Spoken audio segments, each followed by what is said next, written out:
Hey everyone, welcome back to our channel.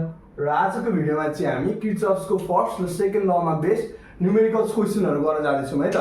यो भन्दा अगाडिको दुईटा भिडियोमा चाहिँ किर्चअफको फर्स्ट ल र किर्चअफको सेकेन्ड ललाई हामीले पढेको थियौं र त्यसकै कन्टिन्युटी गर्दै त्यसैलाई कन्टिन्यू गर्दै आज चाहिँ न्युमेरिकल्स गर्ने है। यहाँ चाहिँ मैले तीनवटा क्वेशन लिएको छु र अब ढिलो नगरिकन हामी यो तीनवटा क्वेशनलाई सल्भ गर्न जाऊँ। ल सुरु गरौँ। यो फर्स्टको क्वेशन यसले चाहिँ के भन्छ त भन्दाखेरि एउटा यहाँनेरि सर्किट डायग्राम दिएको छ। यसबाट चाहिँ हामीले फाइन्ड गर्नु छ I1 I2 I3 I4 of course using किर्चअफ्स ल हैन। किर्चअफ्स ललाई युज गरेर हामीले यहाँनेरि करेन्टको भ्यालु निकाल्नु पर्यो है त। यो चाहिँ हाम्रो प्योरली केसीएल मा बेस्ड क्वेशन हो। यसमा हामीले सेकेन्ड ल युज गर्नु पर्दैन, फर्स्ट लले नै हाम्रो काम पुग्छ। ल यताबाट यता करेन्ट गइरहेछ 5 एम्पियर 15 एम्पियर। यो करेन्ट गछ 15 एम्पियर छ है। 15 एम्पियर यहाँ गइरहेछ। अब हामीलाई यहाँ दिएको छ 8 एम्पियर यो करेन्ट दिएको छ भनेपछि यो तलपट्टिको ब्रान्चमा कति करेन्ट गयो यहाँनेरि यताबाट 8 एम्पियर यता गयो भने यताबाट आयो 15 एम्पियर तल गयो 8 एम्पियर तल गयो 8 एम्पियर भने पक्का पनि यता गयो कति त भन्दा यता गयो 15 - 8 that is 7 ampere. 7 ampere current यता गयो। अब यहाँ हेरौँ ल 7 एम्पियर यताबाट आयो 3 एम्पियर यताबाट गयो र I4 भयो यताबाट आयो 7 यताबाट आयो 3 आउने करेन्टलाई जोड्ने इज इक्वल टु जाने करेन्ट जाने के छ I4 that is I4 is equal to कति हुने भयो 10 एम्पियर। I4 10 एम्पियर हो। यो कति भयो is equal to 10 ampere. I4 10 ampere हो। अब फेरि यहाँ यो जंक्सनमा हामी आयौँ। यो जंक्सनमा आउँदाखेरि यताबाट आयो I3 यताबाट आयो I3 यतापट्टि गयो I1 भनेपछि यहाँनिर अब हामीले I3 फाइन्ड गर्नु छ। त्यसको लागि अब यो जंक्सनमा जाउँ। हेरौँ त यतापट्टि छ यहाँबाट यहाँसम्म कति छ 8 एम्पियर छ नि यहाँ, तर यहाँ फाइनली कति पुगेको छ 5 एम्पियर मात्रै पुगेको छ भने आयो 8 एम्पियर यता पनि गयो यता पनि गयो। यो जंक्सनबाट आउने भने कुन हो यो मात्रै हो नि त। यो 8 एम्पियर मात्रै यहाँ जंक्सनमा आएको। यो I3 र 5 एम्पियर त जंक्सन भन्दा टाढा गएको हो नि त। त्यही भएर 8 एम्पियर आएको अनि 5 एम्पियर र एम्पियर किन लेख्नु हैन 5 एम्पियर र I3 के गएको जंक्सनबाट पर गएको। त्यसैले I3 भनेको कति आयो 3 एम्पियर। I3 3 एम्पियर आयो भने I3 is equal to 3 ampere. यो I3 3 एम्पियर आयो यताबाट 10 आयो यताबाट 3 आयो भनेपछि यहाँ कति हुन्छ आयो गयो भनेपछि दुईटा जोड्ने दुईटा जाने आउने जे होस् दुईटा जोड्दाखेरि के आउँछ यतापट्टि जाने आउँछ नि त हैन।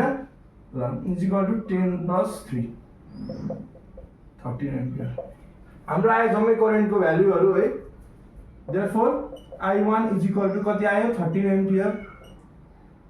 I2 इज इक्वल टु कति आयो I2 हाम्रो कहाँ छ I2 सायद यहाँ थियो जस्तो मलाई लाग्छ है। यहाँनिर I2 चाहिँ मैले लेख्न छुटाएँ होला। I2 भनेको कति भयो 7 एम्पियर। I3 भनेको कति भयो I3 भनेको 3 एम्पियर र फाइनली I4 भनेको चाहिँ कति भयो हाम्रो 10 एम्पियर। यति नै हो है त। सिम्पल क्वेशन छ यो चाहिँ हाम्रो के थियो प्योरली केसीएल यो किर्चअफ्सको करेन्टलाई एप्लाई गर्ने खालको क्वेशन हो है त। हेर्दाखेरि अलि गाह्रो देखिन्छ तर एक्चुअली क्वेशन चाहिँ के छ एकदमै सजिलो छ। फर्स्ट क्वेशन चाहिँ हामी सक्यौं। अब सेकेन्ड क्वेशनमा जाउँ है त। सेकेन्ड क्वेशन पनि सिम्पल नै छ। यसमा चाहिँ हामीले के भनेको छ त भन्दाखेरि सबै करेन्ट निकाल्नु हुन्छ। फेरि पनि त्यही करेन्ट निकाल्नु भनेछ I1 I2 I3 को भ्यालु निकाल्नु पर्ने युजिङ किर्चअफ्स ल है। अब यहाँनिर चाहिँ हाम्रो केसीएल ले मात्रै काम गर्दैन। किन भन्दाखेरि यहाँनिर के छ त भन्दाखेरि सेलहरु पनि छन्। अनि हामीले चाहिँ करेन्ट यसरी दौडेको करेन्ट निकाल्नु पर्ने छ के। अघि चाहिँ हामीको के थिएन सेल एब्सेन्ट थियो नि त। त्यही भएर अब चाहिँ हामीले के गर्नु पर्नेछ यो I1 I2 I3 को भ्यालुहरु निकाल्नु छ। यहाँनिर हामीले सुरुमा त के गर्ने त भन्दाखेरि फर्स्टलाई एप्लाई गर्न ट्राई गरौँ। फर्स्टलाई एप्लाई गर्दाको लागि हामीले I1 यो B भन्ने पोइन्टमा हेर्यौं भने यताबाट आइराछ I2 र यताबाट आइराछ I1 अनि यता गइराछ कति I3 भने के आइराछ I1 र I2 र के गइराछ I3। यो त हाम्रो केसीएल हो नि त हैन। यसलाई इक्वेसन 1 भन्ने। अब चाहिँ हामीले के गर्नु पर्यो त भन्दाखेरि सेकेन्ड ललाई एप्लाई गर्नु पर्यो। सेकेन्ड ललाई के कसरी एप्लाई गर्ने त भन्दाखेरि यहाँ दुईटा लुप देखिन्छ। एउटा लुप छ दुईटा मेश देखिन्छ। हुन त तीनवटा लुप भन्न सकिन्छ। A D B A मा एउटा एप्लाई गर्नुपर्छ हामीले अनि BDCB मा एउटा एप्लाई गर्नुपर्छ हामीले। यो दुईटा ठाउँमा हामीले एप्लाई गरेपछि एउटा हामीले यहाँनिर एप्लाई गर्नुपर्ने हुन्छ अनि अर्को यहाँनिर एप्लाई गर्नुपर्ने हुन्छ क्या। यहाँनिर एप्लाई गरेपछि के आउँछ त भन्दाखेरि हामीले दुईटा इक्वेसन आउँछ। अनि त्यो दुईटा इक्वेसनलाई सल्भ गरेर हामीले I1 र I2 को भ्यालु निकाल्ने हो। र I1 र I2 को भ्यालु निकालेपछि त I3 निकाल्न त हाम्रो के छ, सिम्पल छ, दुईटालाई जोड्ने हो। हामीले थाहा पाइसकेको छौँ, यो रिलेसन हामीले फर्स्ट एनालाइज गरेर थाहा पाइसकेको छौँ है त। ल युज गरौँ, युजिङ KVL इन कुन लुपमा युज गर्ने भन्दा माथि ADBA मा युज गर्दाखेरि के हुन्छ त भन्दाखेरि अब सेम डिरेक्सन अफ करेन्टमा हामीले मुभ गर्ने सजिलो हुन्छ। ल यहाँनिर भयो पोटेन्शियल गेन 5, माथि जाँदाखेरि -20 I3 लाई म के लेख्न सक्छु डाइरेक्टली I1 + I2 लेख्न सक्छु, तर एकचोटि I3 मात्र लेखौँ। I3 अनि फेरि -200 I2 = 0। यो के हो, मेरो सेकेन्ड ल हो है। और 5 - 20 I1 + I2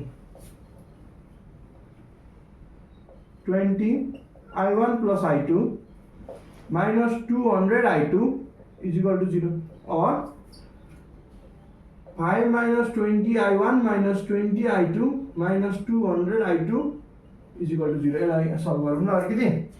र 5 - 220 I2 - 20 I1 = 0। अब मेरो के भयो, -20 I1 - 220 I2 = -5। Therefore 20 I1 + 220 I2 = 5। यो मेरो भयो इक्वेसन 2।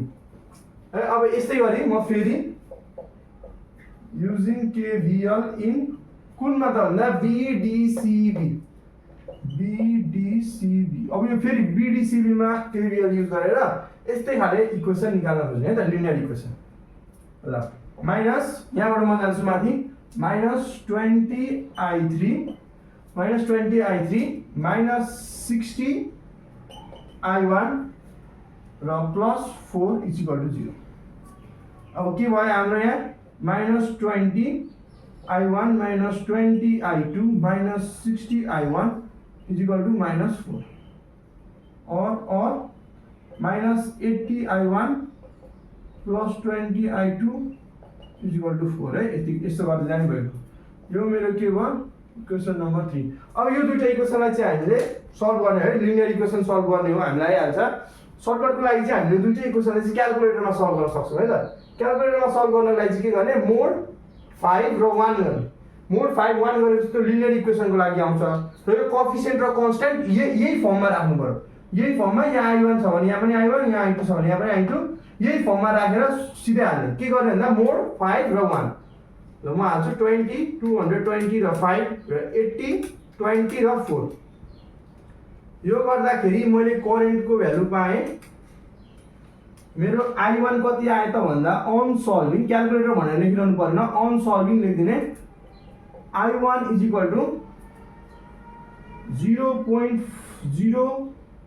0.045 एम्पियर र I2 भनेको कति आयो,